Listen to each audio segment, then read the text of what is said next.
Assalamu alaikum. Welcome to Lara home style cooking. இன்னைக்கு நான் செய்ய போற டிஷ் பன்னீர் பீஸ் குருமா. இங்க நீங்க பார்க்கலாம், நான் பன்னீரும் பீஸும் எடுத்து வச்சிருக்கேன்.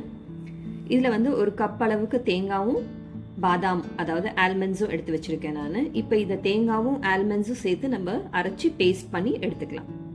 இங்க வந்து நான் ஒரு கியூப் பட்டர் ஆட் பண்றேன், கார்லிக் பட்டர். இதுலயே வந்து கொஞ்சமா ரீஃபைண்ட் ஆயிலும் நம்ம ஆட் பண்ணிக்கலாம். ஒரு 2 டேபிள் ஸ்பூன் அளவுக்கு போதும். இதுலயே வந்து ஒரு ஸ்டார் அனைஸ், 2 பட்டை, 3 ஏலக்காய், ஒரு 5 லவங்கம் நம்ம இங்க சேர்த்துக்கலாம்.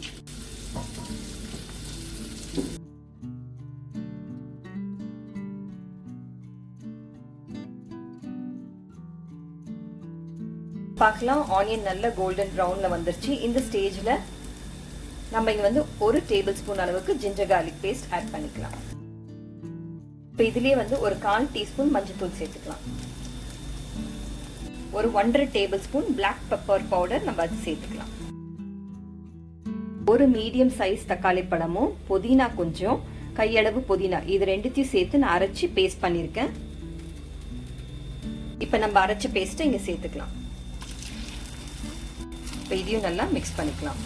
தேவையான அளவு உப்பு சேர்த்துக்கலாம். நீங்க பார்க்கலாம், நம்ம அரைச்சி வச்ச தேங்காய் பாதாம் அதோடைய பேஸ்ட் ரெடியா இருக்கு. இப்ப இதையும் அதுல நம்ம சேர்த்துக்கலாம்.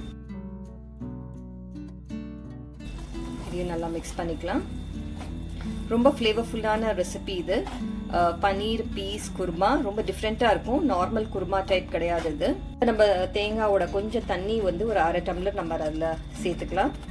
ஸோ தட் நல்லா கொதி வந்துச்சுன்னா அந்த கோகோனட்டோட பச்சை ஸ்மெல்லாம் போகும். இது ஒரு 5 நிமிஷத்துக்கு நம்ம தட்டு போட்டு மூடிடலாம். நல்ல ஒரு கொதி வரணும். அதுக்கப்புறம் நம்ம பன்னீரும் பீஸும் இதுல சேர்த்துக்கலாம். நீங்க பார்க்கலாம், ஆல்மோஸ்ட் 5 to 6 மினிட்ஸ் ஆயிடுச்சு. நம்மளோட குருமா வந்து பர்ஃபெக்டா நல்லா கொதிச்சு ரெடியா இருக்கு. இந்த ஸ்டேஜ்ல நம்ம இங்க வந்து பன்னீரும் பீஸும் நம்ம இங்க ஆட் பண்ணிக்கலாம். மிக்ஸ் பண்ணிக்கலாம். இப்போ இது வந்து ஒரு 5 to 6 மினிட்ஸ்க்கு மூடி வச்சிடலாம். ஸோ தட் நல்லா நம்மளோட பட்டாணியும் பன்னீரும் பர்ஃபெக்டாக குக் ஆகி ரெடியாக இருக்கும்.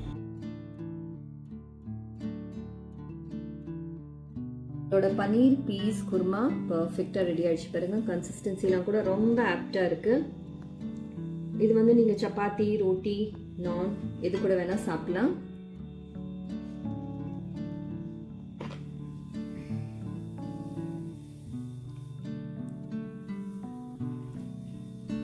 பன்னீர் பீஸ் குருமா கண்டிப்பாக ட்ரை பண்ணி பாருங்க. என்னோட ஸ்டைலில் ரொம்ப டிஃப்ரெண்ட்டாக செஞ்சேன். அதாவது நீங்கள் பார்த்துருப்பீங்க, தக்காளியும் புதினாவும் சேர்த்து அரைச்சி பேஸ்ட் பண்ணி எடுத்தேன்.